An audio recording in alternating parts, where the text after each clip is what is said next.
Assalamualaikum warahmatullahi wabarakatuh.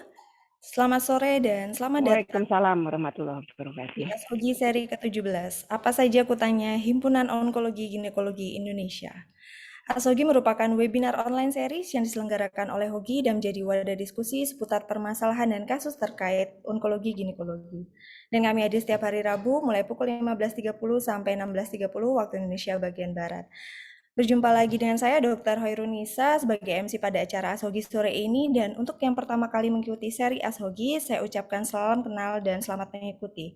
Seperti biasa, selama 1 jam kami akan menghadirkan diskusi interaktif santai bersama para narasumber yang tentunya pakar di bidangnya. Untuk seluruh peserta yang hadir akan mendapatkan sertifikat ber-SKPID dan kehadiran peserta akan tercatat secara otomatis melalui sistem Zoom, sehingga tidak perlu untuk mengisi link absensi. Dan selama acara, kepada seluruh peserta kami harapkan untuk dapat mengajukan pertanyaannya baik secara langsung dengan menekan tombol raise hand terlebih dahulu atau dapat menuliskan pertanyaannya di kolom Q&A yang telah kami sediakan. Dan sore ini sudah hadir dua narasumber kita yang akan berbagi ilmu serta pengalaman pada SOG seri ke-17 ini. Izinkan saya memperkenalkan narasumber kita sore ini. Yang pertama, Dr. Irawan Sastra Dinata, spesialis obstetrik ginekologi konsultan, selaku konsultan onkologi ginekologi dari Fakultas Kedokteran Unsri Palembang. Selamat sore, dokter. Assalamualaikum warahmatullahi wabarakatuh. Waalaikumsalam. Waalaikumsalam warahmatullahi wabarakatuh. Yang kedua, Dr. Yahya Erwanto, spesialis obstetrik ginekologi konsultan selaku konsultan onkologi ginekologi dari Fakultas Kedokteran Universitas Brawijaya Malang. Selamat sore, dokter.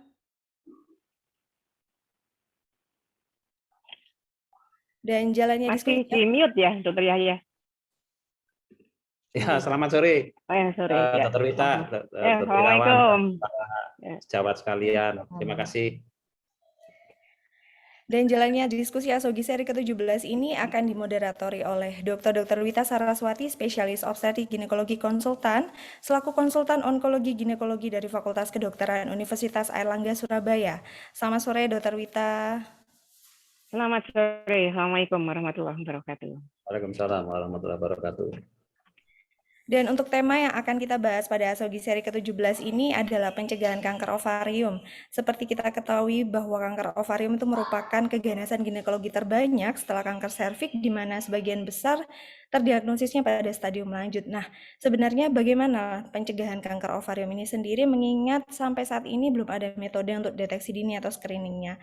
Faktor-faktor apa saja yang menjadi penyebab seseorang wanita bisa menderita kanker ovarium akan menjadi salah satu bahan diskusi kita sore hari ini. Namun sebelumnya terlebih dahulu kita akan menyimak sambutan dari Hogi yang akan diwakili oleh Sekjen Hogi, sekaligus akan membuka acara ini. Kepada Dr. Tovan Widya Utami, spesialis obstetrik ginekologi konsultan, kami persilahkan. Ya, baik. Terima kasih Dr. Hoirunisa. Bismillahirrahmanirrahim. Assalamualaikum warahmatullahi wabarakatuh. Pada yang saya hormati Waalaikumsalam warahmatullahi wabarakatuh. kakak-kakak saya ini ya dari Surabaya, dari Malang, dari Palembang. Assalamualaikum warahmatullahi wabarakatuh. Dr. Wita, Dr. Yahya, Dr. Irawan. Jadi perkenankan saya pada sore hari ini mewakili Bapak Ketua kita ya, Dr. Brahmana Skandar.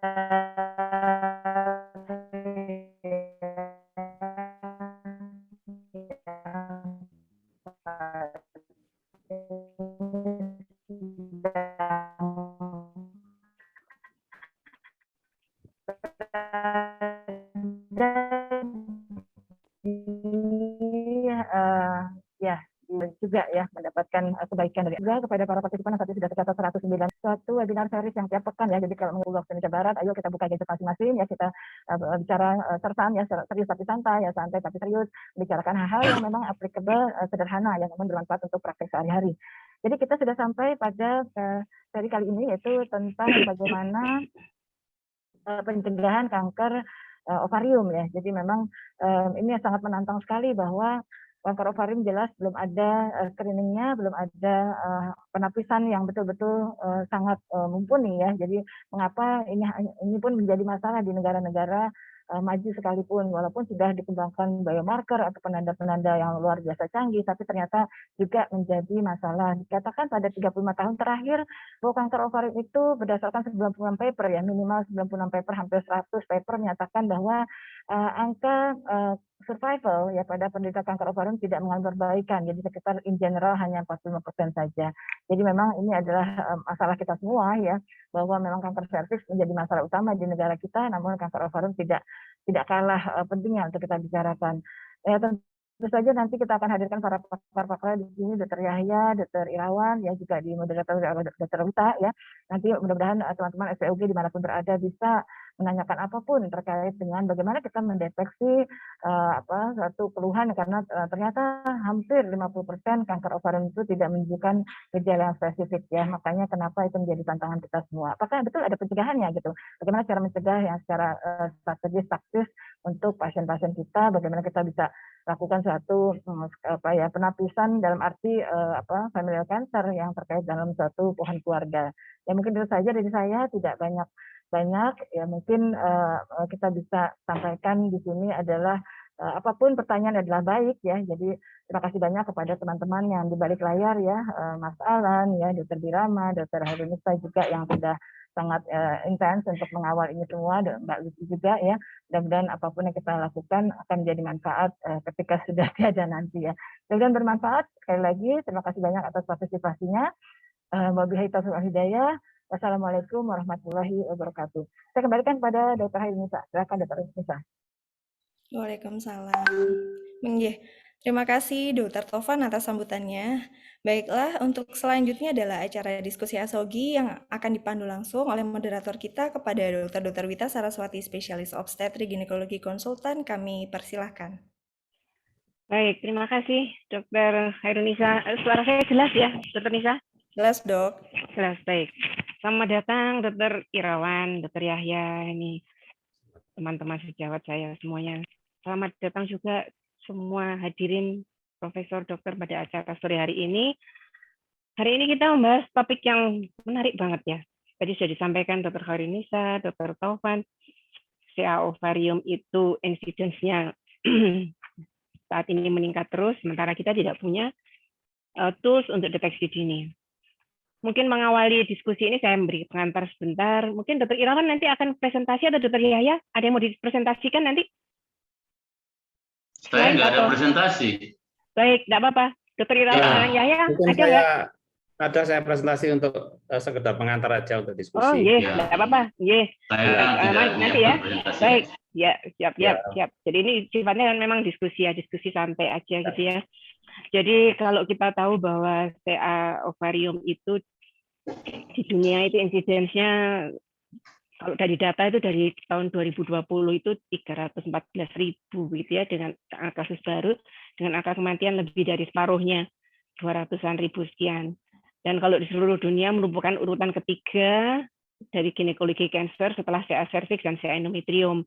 Bahkan kalau di Amerika, karena CA cervix sudah tidak booming lagi ya, karena screeningnya bagus, mereka kasus yang pertama adalah CA endometrium, yang kedua adalah CA ovarium ini, dan prevalensinya 1,3% perempuan di US. Kalau kita bicara tentang CA ovarium, terutama jenis epitelial, jadi mungkin kita fokus yang hari ini membahas CA ovarium yang tipe epitelial. Kita tidak bisa lepas dari CA tuba dan CA peritoneum atau peritoneal carcinomatosis gitu ya, karena sekarang sudah menjadi satu ya, stagingnya itu sudah menjadi satu. Kalau CA tuba dulu dikatakan jarang, mungkin sekarang akan meningkat karena sekarang yang tipe serous high grade itu sudah dimasukkan dalam CA yang asalnya dari tuba. Demikian pula CA peritoneum saat ini meningkat mestinya insidensnya, karena kalau dikatakan peritoneal CA itu kalau mengenai ovarium maka dikategorikan sebagai CA ovarium stadium lanjut dan biasanya adalah tipe serous. Mungkin Dr. Yahya kalau ada yang tampilkan, monggo dipresentasikan. Baik, terima kasih. Kata pengantar dari saya, monggo Dr. Yahya. Kehormatan untuk saya diberi kesempatan untuk sharing ya. Mungkin nanti apa yang saya sampaikan mungkin tidak terlalu detail dan mendalam, tapi itu mungkin apa yang saya alami selama menjalankan profesi sebagai onkolog di Malang. Baik, terlebih dahulu saya ucapkan Assalamualaikum warahmatullahi wabarakatuh. Waalaikumsalam warahmatullahi wabarakatuh. Waalaikumsalam. Dan saya izin share screen dulu ya.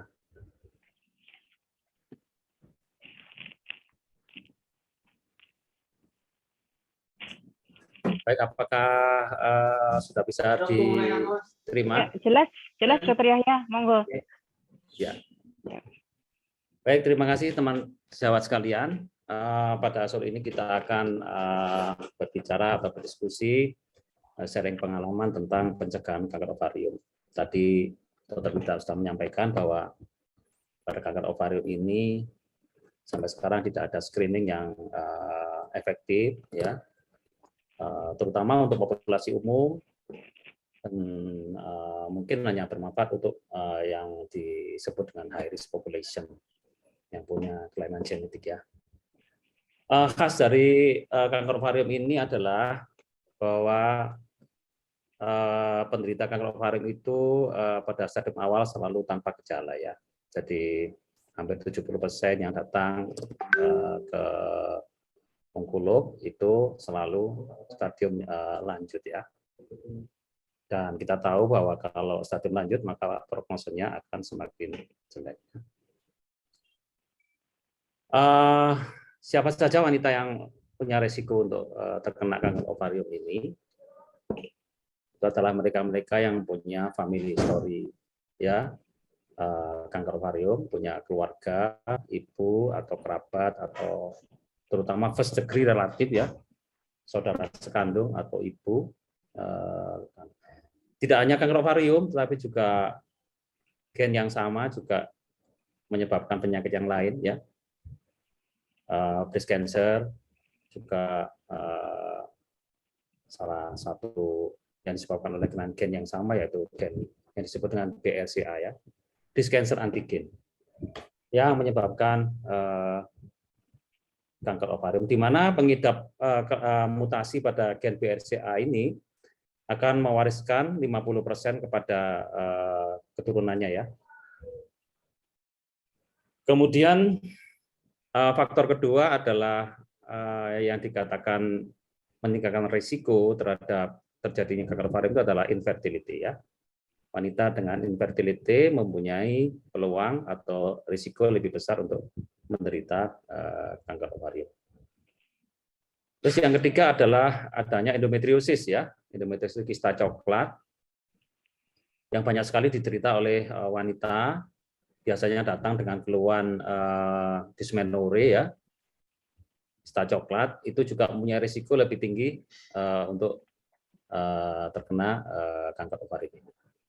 Kemudian ada yang mengatakan penggunaan talek, ya.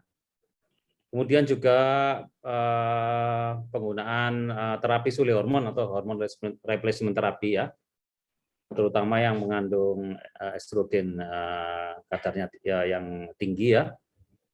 Itu juga dikatakan meningkatkan risiko pada wanita untuk terkena kanker ovarium.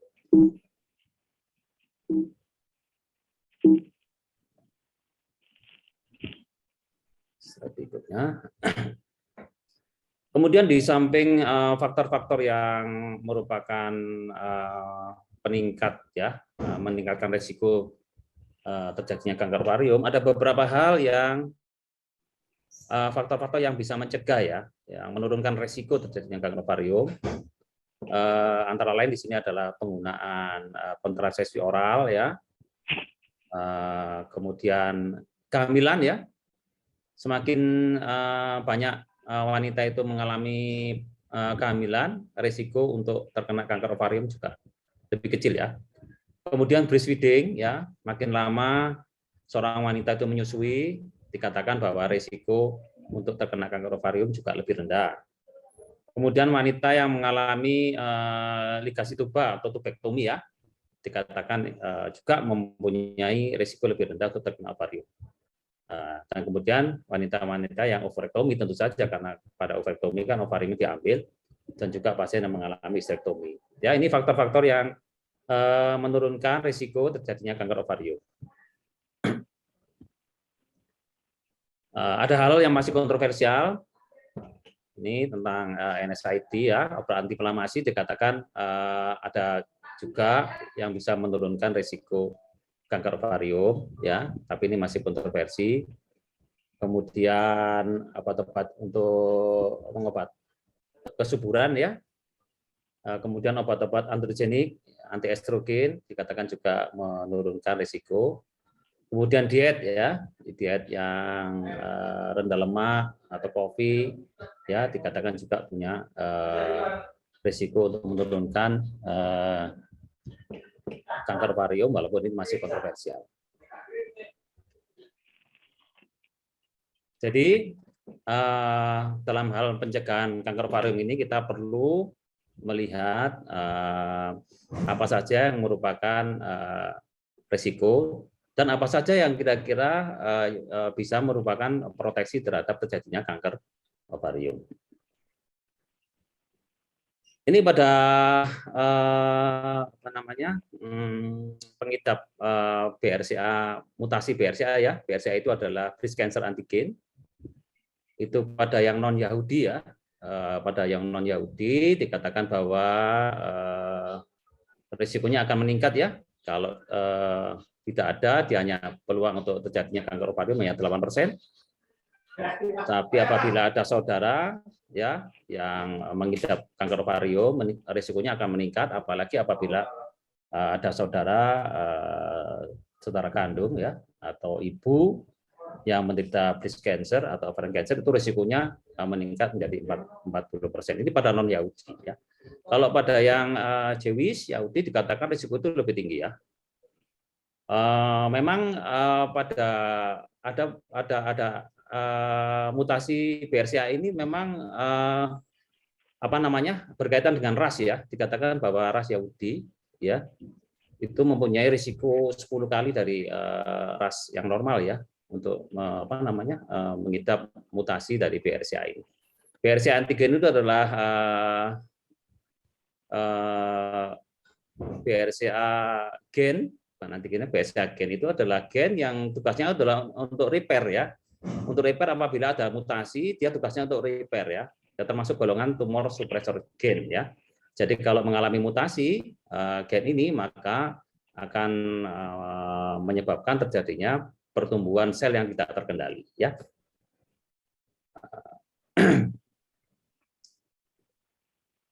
Ini BRCA dan risiko kanker ovarium ya. Kita lihat pada BRCA1 ini yang lebih tinggi hubungannya. Jadi pada seorang yang mengidap mutasi BRCA1 itu punya risiko 28-66% untuk mengidap kanker ovarium ya pada kehidupannya.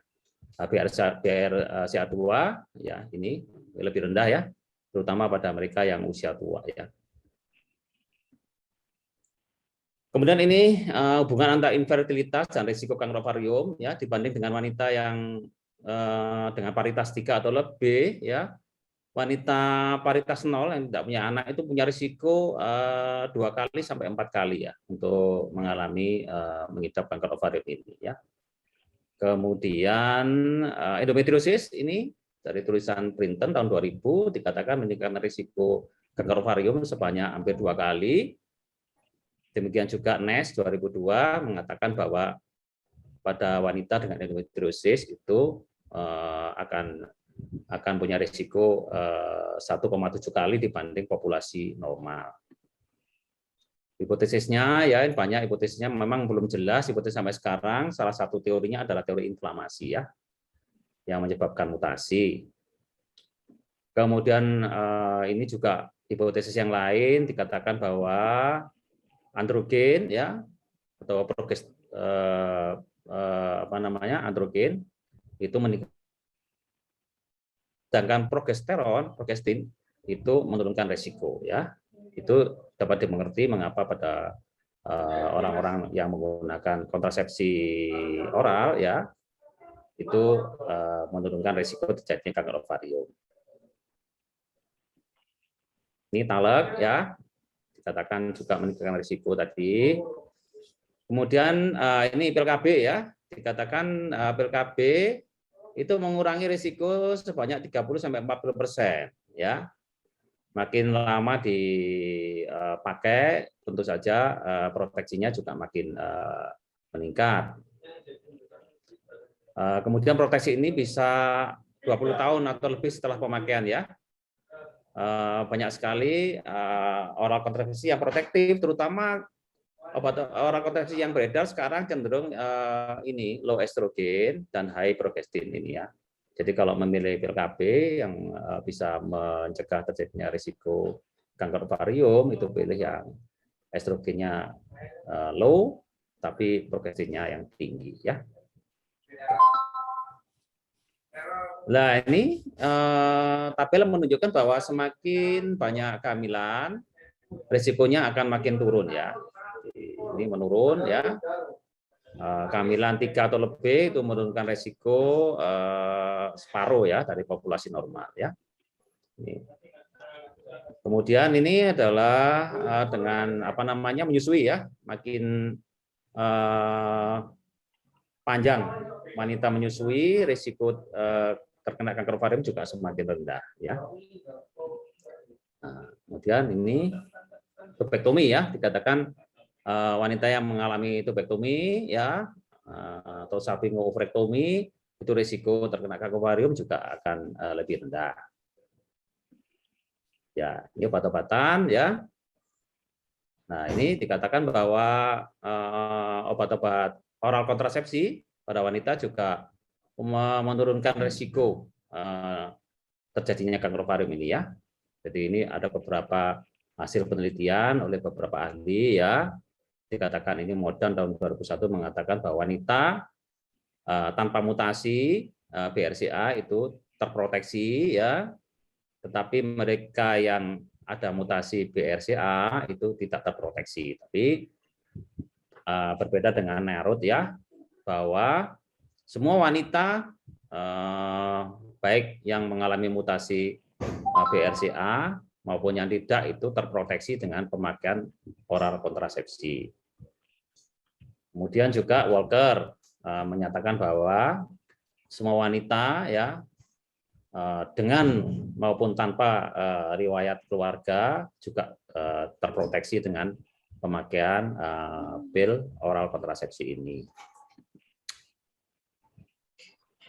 Ini ligasi tuba ya, itu juga menurunkan risiko ya. Kita lihat bahwa wanita yang mengalami ligasi tuba atau salpingektomi itu juga risiko terkena kanker ovarium turun lebih dari separuh. Demikian juga apabila ligasi tuba mungkin dengan riwayat pemakaian oral kontrasepsi ya. Nanti ini bermanfaat untuk pencegahan ya. Ada namanya reduction terapi pembedahan untuk mencegah risiko terjadinya kanker ovarium ya. Dilakukan tubektomi pada mereka yang berisiko, termasuk apabila punya keluarga dengan kanker ovarium ya, di mana anaknya sudah cukup, apalagi kalau dilakukan tes genetik ternyata dia mengidap adanya mutasi BRCA ya.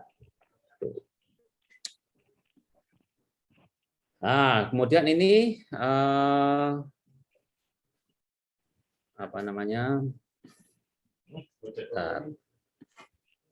ini juga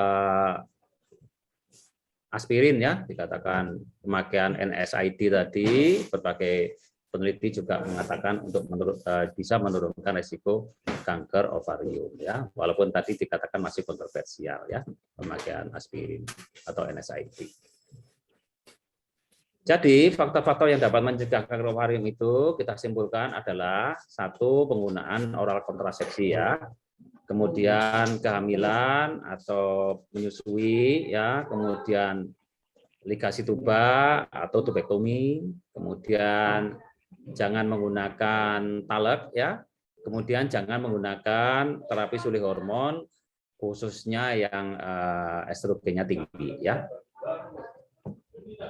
Kemudian untuk pencegahan kanker ovarium pada mereka yang mengalami mutasi yang karier mutasi dari BRCA ya, itu dianjurkan dilakukan ovarektomi atau salpingo-ovarektomi setelah dirasa anaknya cukup ya.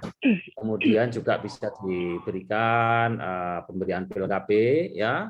Kemudian juga bisa dilakukan tubektomi atau ligasi tuba ya untuk mereka yang karier BRCA mutasi ini ya. Jadi ini biasanya dikerjakan atau diperiksa pada mereka yang risiko tinggi ya, yang punya riwayat ibunya dengan kanker ovarium atau kanker CA mame ya, itu ada baiknya sang anak ya, karena dia punya peluang 50% juga mengidap mutasi BRCA ini ya. Dan kalau positif biasanya kemudian dilakukan pencegahan untuk reduction risk ya, untuk menurunkan risiko ya, dilakukan ovarektomi ya. Tentu saja setelah jumlah keluarganya dianggap cukup ya. Itu saja saya kira yang bisa saya sampaikan sebagai pengantar untuk diskusi. Barangkali masih banyak hal-hal yang belum jelas dan bisa ditanyakan.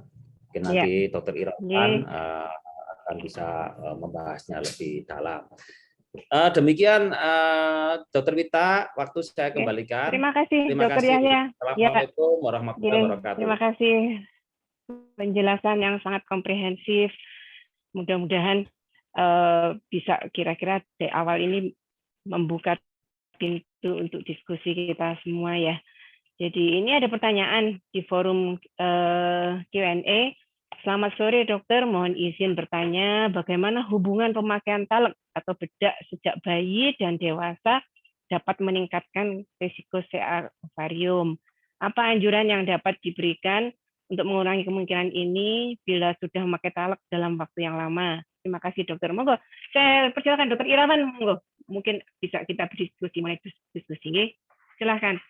Jadi memang kan ini biasa ya, bayi-bayi kita itu sudah suatu kebiasaan ya, adat ya, kasih bedak seluruh tubuh termasuk daerah kelaminnya. Monggo dokter Irawan. Baik, terima kasih. Memang di dalam beberapa publikasi dibilang salah satunya talok ya. Tapi walaupun itu urutannya sih kecil gitu. Jadi kalau kita bilang bahwa talak itu menjadi suatu penyebab utama juga sih tidak bisa dibilang begitu. Kenapa ya? Mungkin konsep berpikir aja dulu ya yang paling utama ya. Bahwa CA itu kan mutasi penyakit genetik dulu. Jadi kalau kita bilang, jadi supaya tidak bingung kita membaca sesuatu. Nah, kalau kita bilang konsep mutasi genetik, bahwa dia tidak akan terjadi kalau tidak ada mutasi genetik. Mutasi genetik itu ada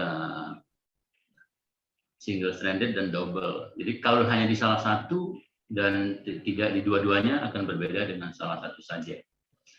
Dan mutasi genetik itu tidak bisa satu gen saja. Sehingga kalau kita bilang mutasi genetik, faktor mutasi yang paling mungkin adalah cell cycle. Jadi sel yang paling banyak membawa paling mungkin, atau environment, lingkungan, atau yang ketiga adalah germline mutation. Jadi kalau kita lihat germline itu ya nggak bisa, kan udah didapat gitu ya. Talek itu akan berisiko bagi yang non-protected, bukan yang terprotected. Jadi mereka ada kemungkinan risiko pada orang-orang yang memang secara genetik dia memang ada mutasi genetik. Jadi itu harus dibandingkan. Jadi hal tertentu yang tidak bisa disamakan gitu ya. Nah, oleh sebab itulah karena memang ada publikasinya, menghindari untuk hal-hal yang demikian itu cukup baik. Tetapi juga sebetulnya lingkungan yang menimbulkan mutasi bukan cuma talak saja, kan beberapa bahan-bahan kimia yang lain yang juga sudah terbukti menimbulkan mutasi itu memang harus dihindari. Jadi intinya kan kita bisa baca kok ini berisiko untuk karsinogenik atau tidak, gitu. Jadi seperti itu. Nah, apalagi kita termasuk kelompok berisiko, gitu, seperti itu. Nah, oleh sebab itu, menurut saya sih, kalau karena dipublikasi menjadi etiologi dan mekanismenya, karena dia selaku environment, maka sebetulnya yang paling baik memang tidak hindari itu. Jadi seperti itu. Jadi lingkungan yang lain boleh nggak bisa menyukai itu nggak? Karena memang cancer itu kan sebagian besar itu somatik, bukan germ lain. Jadi seperti itu.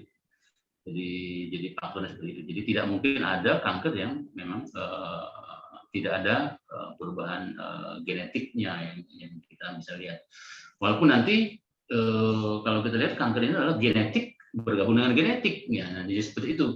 Ada gen yang di sini bergabung dengan gen ini baru terjadi sih. Nah, makanya sampai saat ini kalau saya selalu bilang itu bahwa dua permasalahan yang di dalam ovarium ini sebetulnya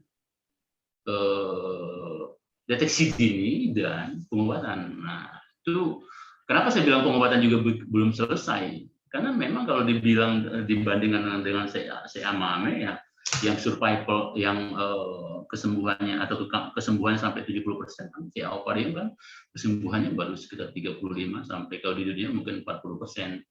Nah, kenapa sampai segitunya? Karena memang ada pengetahuan yang belum diketahui oleh manusia.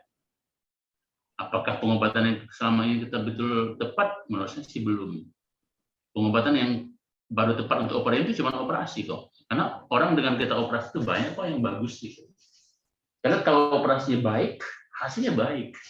Makanya ovarium itu di mana-mana sampai saat ini pengobatan yang masih paling tepat itu adalah operasi. Kemo tepat nggak? Belum. Karena kemo nggak menjanjikan penyembuhan yang baik. Belum selesai. Mungkin nanti pengobatan-pengobatan genetik baru bisa menurut saya untuk pendekatan kepada ovarium. Karena ovarium itu agak sedikit berbeda dia. Kalau cervix kan sudah tahu bahwa dia dengan adanya radiasi, dia apoptosisnya akan sangat tinggi langsung. Tok putus gennya dia akan tinggi, akan berbeda sekali dengan ovarium. Jadi seperti itu. Jadi memang ada suatu ilmu yang belum selesai. Di pencegahan profilaktik, nah, kalau kita bilang bahwa di deteksi dini itu adalah ada dua kan, laboratorium dan imaging. Dan yang ketiga adalah histopatologi. Kan.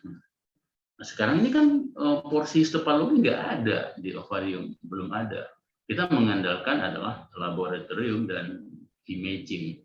Dan sebenarnya kan memang sekarang ini bisa saja kita bilang USG transvaginal bisa mencegah ya. Kalau tiap bulan orangnya itu USG transvaginal ya pasti bisa mencegah ya. Tapi kan nggak mungkin itu menjadi suatu sistem yang kita buat kebijakan nasional. Nah itu jadi permasalahannya. Jadi dan ini juga karena datanya kita juga tidak ada gitu. Jadi tidak pernah bisa membandingkan.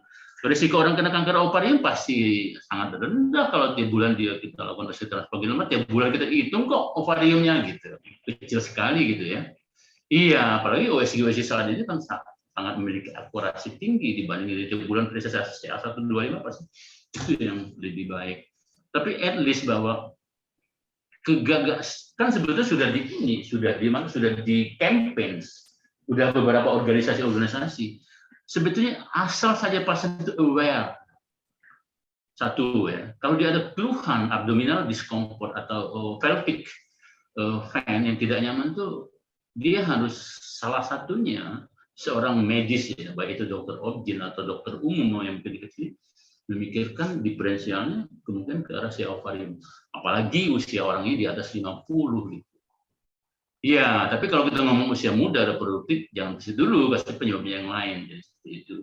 Dan seperti yang disampaikan dokter Yahya tadi, pencegahannya juga bisa operatif dan juga bisa lifestyle. Sampai saat ini belum ada yang lain. Obat-obatan penelitiannya belum ada. Mungkin itu saya bisa highlight bahwa untuk talk itu memang sudah ada publikasinya, tapi tidak semua. Terima kasih. Jadi kalau kita simpulkan, tadi kan pertanyaannya terkait talak yang biasa dipakai. Nah itu memang dari jurnal belum ada evidence bahwa benar talak itu sebagai tersangka, termasuk tersangka. Jadi kalau kita baca memang faktor risikonya lebih bukan pada talk itu sendiri, tapi lebih banyak pada tadi dari keluarga. Memang ada familial itu ya, mutasi, kemudian early menarche sama late menopause itu meningkatkan risiko juga karena terkait dengan total number of ovulasi. Makin sering ovulasi, dipicu untuk ovulasi, misalnya pada infertilitas, itu meningkatkan. Nah, mungkin ada pertanyaan kedua ini sebelum nanti Dr. Yahya menyambung tentang terkait talak tadi. Ada dua pertanyaan sebetulnya. Satu, apakah ligasi tuba cukup untuk mencegah STIC atau harus salpingektomi? Apakah Hogi merekomendasikan tindakan salpingektomi sebagai pengganti ligasi tuba untuk sterilisasi wanita? Itu yang pertama. Mungkin Dr. Yahya ya, monggo silahkan. Apakah cukup dengan tubektomi? Apakah lebih baik salpingektomi? Dan apakah Hogi merekomendasikan tindakan salpingektomi? Monggo. Ya, terima kasih, Dr. Wita. Berkaitan dengan ligasi tuba, apakah bisa mencegah kanker ovarium ini? Memang ada beberapa publikasi yang menyatakan bahwa primer daripada kanker ovarium ini asalnya dari tuba ya. Ada beberapa penelitian menyebutkan bahwa lesi primernya berasal dari tuba ya. Tapi itu masih sampai sekarang juga masih kontroversi ya. Tapi memang terbukti bahwa secara evidence bahwa pada wanita-wanita yang mengalami tubektomi atau ligasi tuba itu tadi sudah disampaikan bahwa risiko untuk terkena kanker ovarium itu menjadi lebih rendah gitu ya. Dan teorinya didukung oleh beberapa publikasi yang menyatakan bahwa lesi primer daripada ovarium cancer itu primernya berasal dari tuba ya, termasuk dulu guru kita dari Belanda juga menyatakan salah satu ya, kalau nggak salah Prof. Heyen ya, saya lupa itu juga menyatakan bahwa ada beberapa tulisan yang menyatakan bahwa primer ya, lesi primernya berasal dari tuba ya, dan terbukti bahwa pada mereka yang dilakukan ligasi tuba atau tubektomi itu risiko untuk terkena kanker ovarium menjadi lebih rendah. Kemudian berkenaan dengan talek tadi ya, memang apakah ini saya saja atau saya mengalami sendiri dalam praktek sehari-hari, banyak sekali pasien itu Dr. Irawan atau Dr. Wita juga mengalami ya, banyak pasien kita yang kena kanker ovarium itu dari guru-guru ya, guru SD ya, mungkin itu saya menduga asalnya dari itu kapur ya. Dulu kan kita kalau mengajar, guru-guru kita yang dulu itu kan kapur ya, dihapus, ditulis lagi. Dan banyak sekali pasien kanker ovarium itu profesinya guru. Saya juga heran, apa ada hubungannya dengan talek? Apa enggak ini? Mungkin Dr. Irawan juga atau Dr. Wita atau Dr. Tovan juga banyak pasien-pasien penelitian lagi ya dengan penelitian guru ya. Baik, tidak apa-apa Dr. Yahya. Ya, kita belum menyimpulkan, belum bisa menyimpulkan tentang talek memang ya. Nah, ini kemudian pertanyaan berikutnya adalah apakah Hogi merekomendasikan tindakan salpingektomi sebagai pengganti ligasi tuba? Rasanya enggak ya, Hogi, karena kebetulan PNPK-nya saya sama Dr. Tovan yang membuat PNPK tidak memasukkan salpingektomi sebagai untuk merekomendasikan ya. Kemudian ada satu pertanyaan lagi dari Anonymous. Kapan dan untuk siapa pemeriksaan gen BRCA sebaiknya dilakukan? Monggo, Dr. Yahya dulu, kemudian Dr. Irawan nanti menambah atau ada yang ditambahkan. Ya. Silakan, monggo. Jadi, kapan dan untuk pemeriksaan gen BRCA mutasi ini masih mahal ya.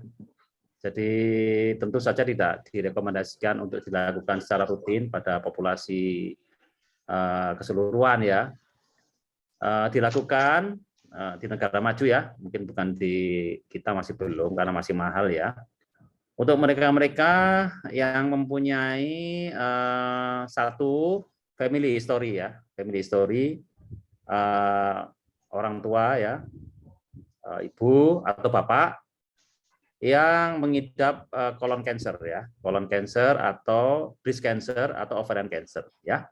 Daripada mereka-mereka yang punya riwayat orang tua atau saudara ya yang mengidap penyakit itu ya, itu tentu saja direkomendasikan untuk melakukan pemeriksaan ini. Tentu saja dengan genetic counseling ya, Jadi nanti apabila positif, bagaimana menerangkannya kepada pasien, karena tidak semua yang mengidap mutasi BRCA ini juga akhirnya menderita kanker ya. Tapi yang pasti bahwa apabila seseorang di tubuhnya itu karier mutasi BRCA ini, dikatakan 50% dari keturunannya akan karier juga gitu ya. Jadi pada mereka-mereka ini disarankan untuk melakukan tes pemeriksaan BRCA ini. Kalau nanti positif, itu konsekuensinya adalah kita harus menerangkan kepada pasien bahwa ada peningkatan risiko terjadi kanker ovarium. Dan juga tadi, apabila anaknya sudah cukup, ya pada mereka yang karier itu, ya itu segera dilakukan terapi pembedahan untuk menurunkan risiko ya, baik ligasi tuba ataupun ovarektomi ya. Saya kira gitu, Dokter. Ya, monggo. Dokter Ilham atau ada menambahkan? Jangan lupa juga ya Dokter Layak ada Lynch syndrome ya. Saya coba tambahin ya. Ya. Jadi BRCA ini menjadi suatu isu yang saat ini populer juga di ovarians karena beberapa rekomendasi baik itu dari NCCN maupun SGO, ASGO dan lain-lain itu memberikan rekomendasi untuk pemeriksaan. Kalau tujuan pemeriksaan sih bisa sebetulnya ada dua. Bisa untuk melihat apakah ada germline mutation untuk yang memang history family. Yang kedua untuk apakah perlu pengobatan untuk inhibition untuk PILP, sehingga untuk pasien-pasien yang memang sudah terdiagnosis sebagai ovarian cancer itu bisa dilakukan ajukan terapi gitu, dan dianggap bahwa pengobatan tambahan itu bisa memperpanjang progression free survival untuk pasien-pasien ovarium gitu ya, yang advance ya, bukan yang awal. Jadi pemeriksaan BRCA ini sebetulnya untuk sekarang yang lebih ngetop itu adalah dilakukan di spesimen operasi untuk menentukan ajukan dan untuk melihat apakah mereka memiliki suatu sensitivitas dengan pengobatan kemoterapi dengan platinum. Jadi seperti itu. Jadi kalau dulu mungkin dia lebih pengen tahu sebagai apakah saya berisiko, apakah saya ada germline mutation untuk BRCA ini. Tapi sekarang beberapa dari organisasi itu merekomendasikan itu, apakah perlu pengobatan tambahan ya selain kemoterapi untuk pasien-pasien yang memang dengan ovarium dengan mutasi BRCA ini. Jadi seperti itu. Jadi memang seperti yang saya sampaikan tadi, ini menjadi suatu isu yang kalau kita lihat bahwa menjadi suatu untuk pasien-pasien tertentu yang paling bukan BPJS pasti ya, karena mahal. 1 bulan mungkin cost-nya bisa sampai 27 juta kalau kita makan obat-obat. Yang untuk inhibitor PIRP seperti Dinfarja dan lain-lain ini seperti itu. Jadi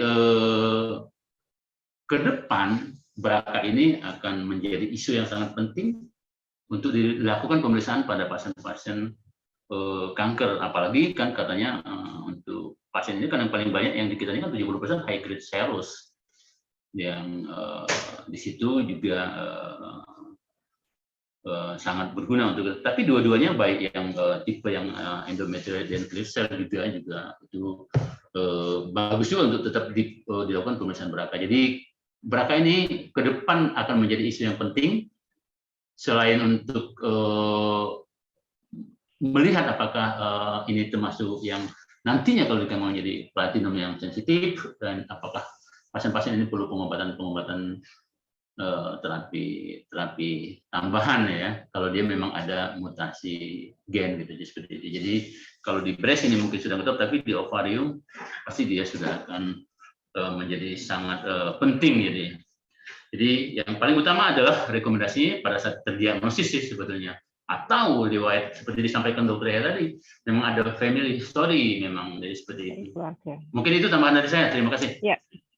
Ya, betul sekali bahwa sekarang ini marak ya laboratorium menawarkan pemeriksaan BRCA terutama orang-orang yang berisiko gitu ya.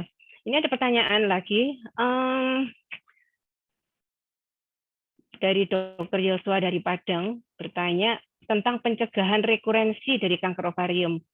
Jadi sudah post-op, sel ovarium sudah mendapat kemo yang sesuai dengan tipe selnya. Bagaimana mencegah sebaiknya untuk kontrolnya kapan, berapa lama penunjang apa yang harus dilakukan, apa yang harus dihindarkan supaya tidak loss of control. Nah, sampai kapan juga, berapa lama begitu? Ada pertanyaan. Monggo, Dr. Yahya silakan. Monggo, mungkin ada yang bisa kita diskusikan di sini. Baik, saya kira yang menjadi problem daripada kanker ovarium ya yang kita hadapi sebagai onkolog ya, tentu angka rekurensinya yang sangat tinggi. Banyak faktor yang menyebabkan rekurensi ini. Salah satunya adalah saat operasi ya, sisa tumor ya, residu tumor ya. Jadi makin sedikit residu tumor yang kita tinggalkan, biasanya kurang dari setengah senti, itu risiko untuk rekurensi juga makin rendah. Yang kedua juga dipengaruhi oleh histopatologinya ya. Pada yang high grade ya tentu saja risiko rekurensi ini sangat tinggi ya, lebih tinggi ya. Yang ketiga juga dipengaruhi oleh stadium ya, makin tinggi stadium tentu saja kita tidak bisa berpeluang untuk melakukan eradikasi atau kita mengambil semua tumor ya, sehingga risiko rekurensi akan sangat tinggi. Biasanya pasien-pasien dengan setelah pembedahan, apabila diperlukan kita lakukan adjuvan kemoterapi, dan setelah selesai tentu kita akan follow up. Biasanya yang kita kerjakan adalah follow up-nya adalah melakukan pemeriksaan tumor marker dan pemeriksaan klinis dengan USG atau VT ya. Apabila diperlukan mungkin tidak perlu rutin sebulan atau 2 bulan sekali atau 6 bulan sekali, biasanya kita mengerjakan CT scan atau MRI ya. Apabila kita temukan misalkan CA125-nya tiba-tiba meningkat, kita cocokkan dengan temuan klinis maupun penunjang, mungkin akan kita berikan lagi pemberian kemoterapi. Dan biasanya follow up ini kita kerjakan secara rutin sampai 5 tahun ya, sampai 5 tahun ya, biasanya sebulan sekali, mungkin 6 bulan pertama, setelah itu 3 bulan sekali, sampai 5 tahun. Ya, biasanya follow up pada pasien kanker kita kerjakan selama 5 tahun. Demikian Dr. Wita mungkin yang saya sampaikan. Karena biasa kita menggunakan terminologi kan 5 years survival gitu ya. Ya. Kalau di atas 5 tahun biasanya sih sudah rekurensinya rendah, walaupun ada juga yang muncul setelah 10 tahun ada, tapi itu kan tidak termasuk dalam 5 years survival itu ya. Jadi makanya kita tidak pernah mengatakan pada pasien itu sembuh begitu ya, tapi menggunakan kriteria 5 years survival rate itu. Monggo, Dr. Irawan mungkin ada tambahan, Dr. Irawan. Silakan, Dr. Irawan. Baik, saya mungkin menyambung aja dari penjelasan Dr. Irawan. Monggo. Nggak ada istilah sembuh. Jadi begini, kalau pasien itu sebetulnya kan kita udah tahu lah statistik. Kalau dia stadium awal 90% sembuh lah stadium 1. Itu aja udah. Atau kalau dia bukan non epitelial yang umumnya rata-rata baik. Tapi kalau kita sudah ngomong advanced state dan epitelial, mungkin dari awal udah kita bilang. Saya pasien-pasien itu selalu bilang, Bu, ini pasti kambuh. Mungkin kambuhnya setahun, 2 tahun, 5 tahun, atau 10 tahun, saya nggak tahu. Yang saya bisa pastiin, Ibu pasti kambuh, tapi nggak tahu kapan, berapa tahunnya. Kenapa? Karena ini harus saya inform. Saya udah tahu kok, kalau yang namanya advance, dengan kondisi saat ini, dia umumnya seperti itu. Yang kedua, mungkin di sini banyak-banyak teman SPOG ya, atau dokter umum.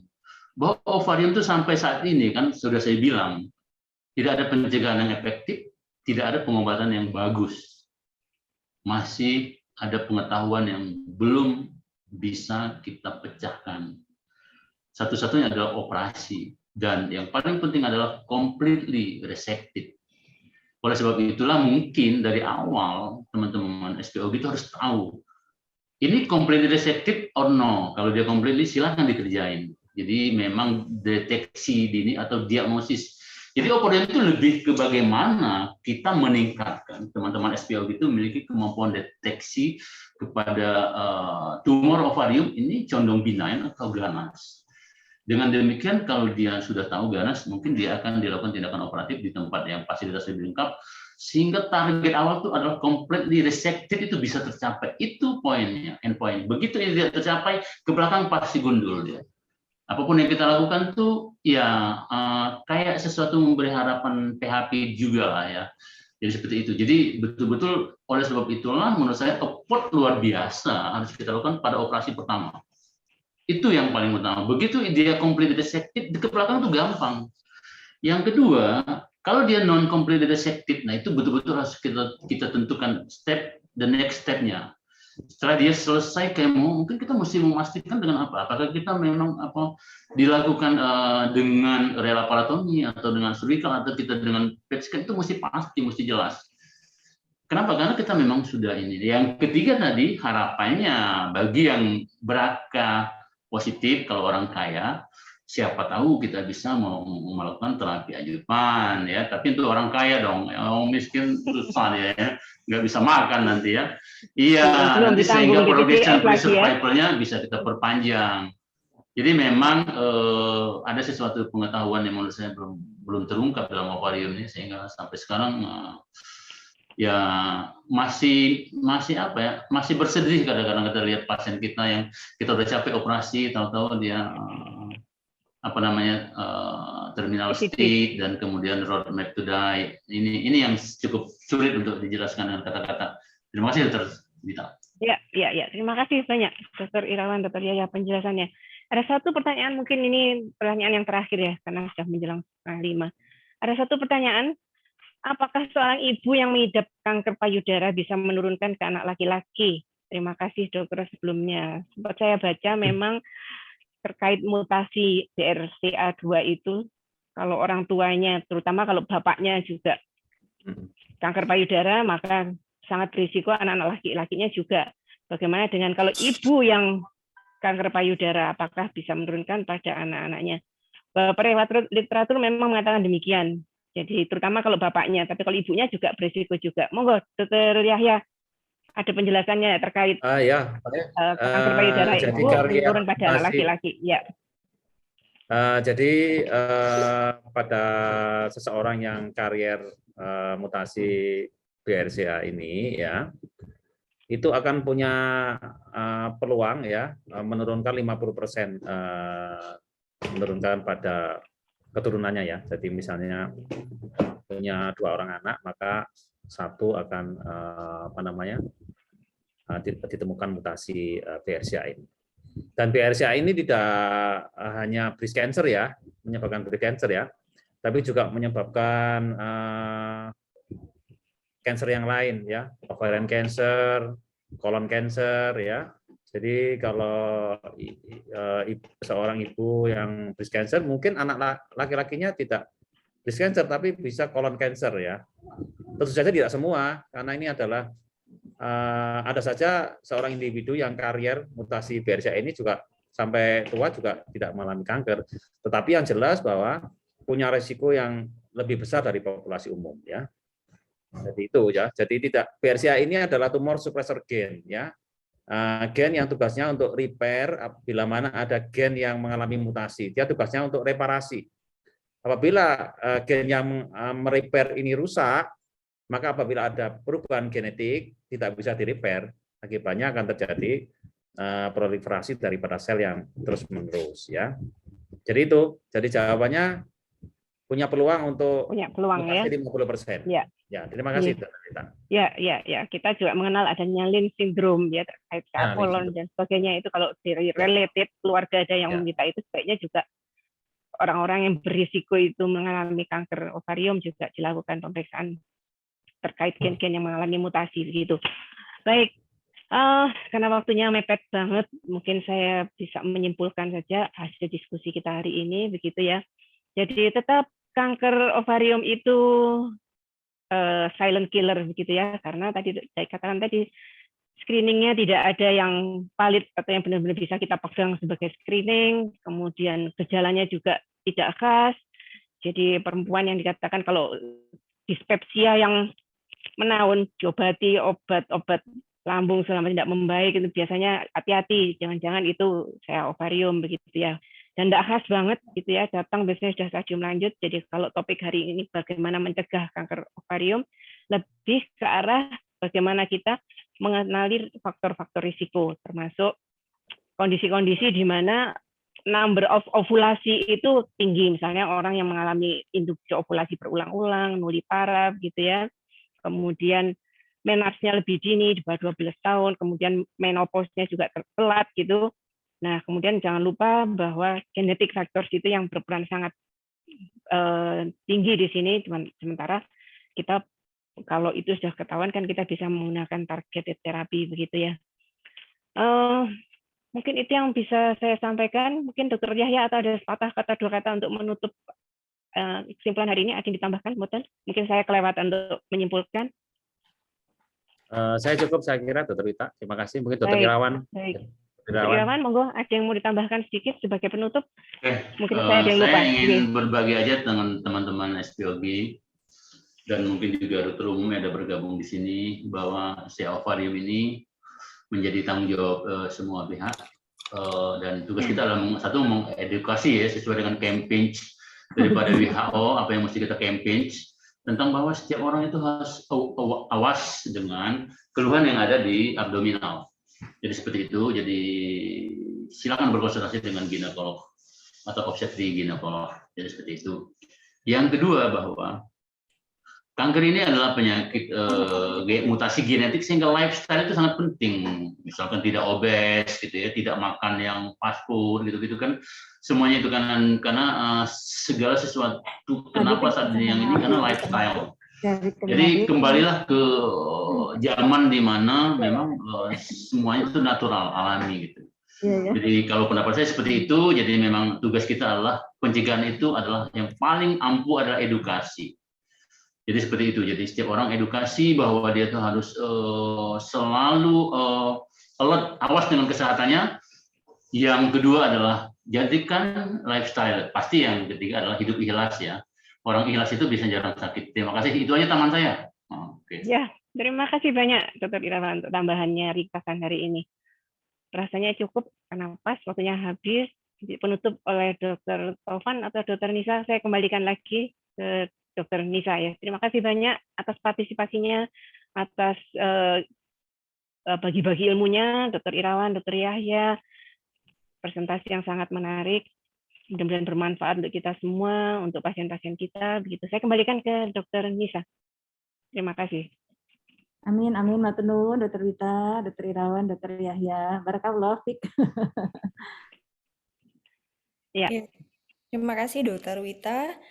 Baik, diskusi kita sore ini cukup seru terkait hal-hal yang meningkatkan risiko kanker ovarium dan tindakan-tindakan yang mungkin bisa dilakukan untuk mencegah terjadinya kanker ovarium pada populasi yang berisiko. Terima kasih kami ucapkan kepada para narasumber kita, Dr. Irawan, Dr. Yahya, kepada moderator kita, Dr. Wita. Terima kasih juga untuk Dr. Taufan. Dan tampaknya memang waktu juga yang harus mengharuskan kita menyudahi diskusi kita sore ini. Semoga materi ASHOGI sore ini membawa banyak manfaat dan pencerahan bagi kita semua. Tentunya jangan lupa untuk kembali mengikuti ASHOGI seri ke-18 dengan tema peran tes HPV pada screening kanker serviks. Yang insya Allah di bulan Ramadan tanggal 6 April 2022 pukul 15.30 waktu Indonesia bagian Barat. Terima kasih atas perhatian dan atensi semua peserta ASHOGI. Mohon maaf bila terdapat hal yang kurang berkenan selama acara. Sampai jumpa di ASHOGI seri ke-18. Kami undur diri. Wassalamualaikum warahmatullahi wabarakatuh. Waalaikumsalam warahmatullahi wabarakatuh. Sehat, Dokter. Yang ganteng. Dr. Yahya, Dr. Irawan, kabar. Dr. Wita. Sehat-sehat.